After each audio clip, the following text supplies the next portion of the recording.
Peace, y'all. This is Mensa. You know me from Chicago, but I'm here in Charlotte, in the swing state of North Carolina, to speak to black men about the issues that are important to us in this election: immigration, community safety, and reproductive rights. Let's roll. So we're here speaking to black men about the issues that matter most to them in this election, and I would love to know from you, what is that or those issues in your decision making? Yeah, it's the economy, number one. Like I said, a couple years ago, I was able to get a bunch of groceries, spend $100, right? Now I spend $100, I got 10 things in my cart, it's 2 meals. So it's how can I get my family further and who's gonna be the best candidate to get there? Do you feel like there is a candidate that has better policies as it pertains to the economy? It's tough to answer that, honestly. Right now I'm up in the air. There is one way that I'm leaning, I won't say it, but I'm leaning one way versus the other one, just because if I say that, it's the unpopular opinion and I don't wanna be stoned. Criminal justice reform and safety in your community here in Charlotte, how does that play into your decision-making process?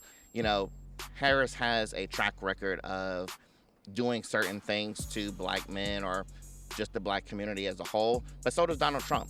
So once again, I'm up in the air, I'm looking at these policies. Neither one of them are giving us a clear, direct line to what they're gonna do when it comes to things like this. So I'm looking forward to hearing what they're gonna do in the next couple of days.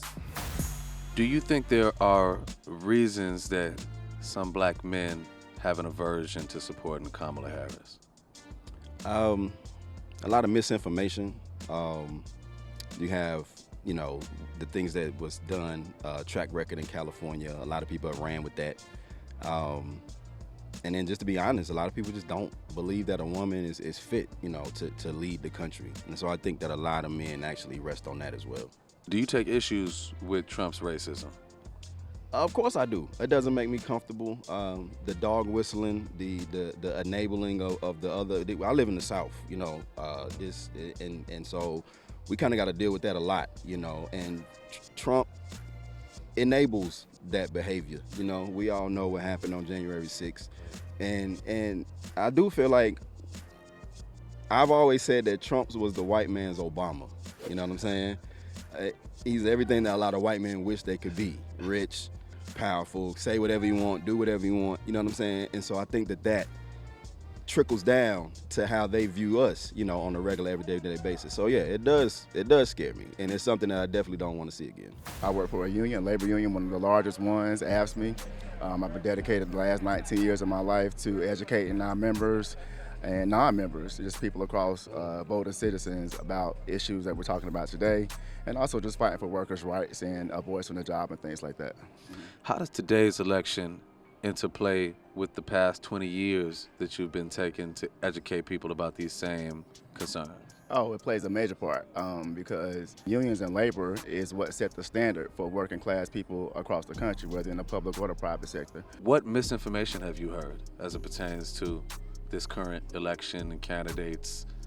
The one thing I want black men to understand is that when it comes to Kamala Harris, they say we're not gonna vote for her. Well, one of the reasons they say they won't vote for her is because she threw thousands of black men in jail for, marijuana cases. That's not the case. Like, if you just do the research, that's as far from the truth than what people are stating it to be. Education is on the ballot this year. Can you tell me about how this election and these candidates, from your perspective, stand to influence the future of our children's education? Okay, well, one of the candidates sounds like the educator on Charlie Brown. Wah, wah, wah, wah, wah, wah. You know what I'm talking about. But anyway, he has proposed to basically give a lot of money to the private schools, which is going to totally destroy our public schools, and that's just not right.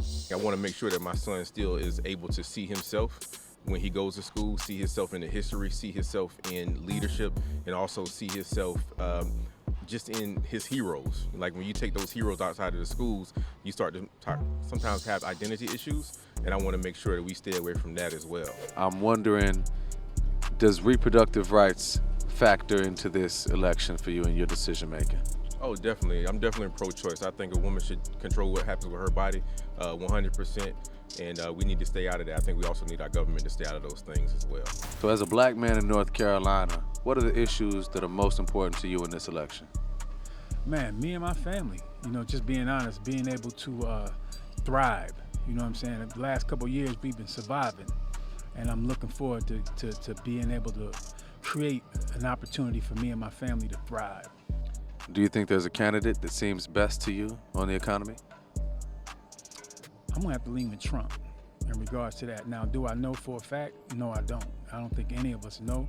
But just in regards to the last administration, I don't think they did a good job, you know. And if they did, the PR didn't really do a good job on promoting the things that they did to really help the economy out.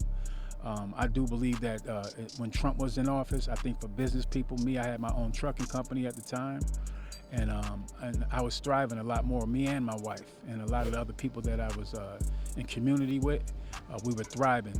And again, I don't know that was because of Trump, but I do know that today, with the Biden and Harris administration, man, it's been tough out here, bro. Why do you think many black men refuse to vote for Kamala Harris? I really don't know, man. I think information, how we consume information now is more so in a bite-sized way. So a lot of times you get the sensationalization of what they put out there first, and people just hold on to that and don't necessarily do the research of what next steps they need to take. Let me go Google this. Let me make sure I'm getting my information from a credible source. I think that has a lot to do with it. But I also believe things should be a personal choice. Like I should vote selfishly to make sure that I'm doing the best thing for myself and my family, as opposed to everybody else around. So I think everybody should do their own research and make sure they understand what's really going on and how that's going to affect them personally. Recently, President Obama made a series of remarks that have been interpreted as disparaging black men. I'm wondering if you were familiar with those remarks and if you feel like the rhetoric as it pertains to black men maybe is an impediment upon, people's voting process. Yeah, I think he could have worded it better. I didn't get to see it verbatim, but you just see clips here and there. But I think he meant well with it. He just worded it wrong, and unfortunately, a lot of times that's just taken out of context. And I think that's a lot of what was going on with it. As a black man in North Carolina, what are your feelings on the possibility of having a female president? I don't mind it. I mean, honestly, some of the strongest people I know in life are black women, and every good black man needs a good black woman. So I don't see why she couldn't be president. But once again, I'm looking at who's going to make my dollar stretch further. Kamala Harris is her platform. Basically, it definitely does fit in what we're looking for and what we need for working class people. I don't have anything against anyone, how successful you are, what do you do for your, for life or your business. But I'm looking for things that help working class people, like the people that go to job every day from 9 to 5. They go to job every day from 9 to 5. Like things like affordable housing, the right to collectively bargain for a voice in your jobs, whether it's public or private sector.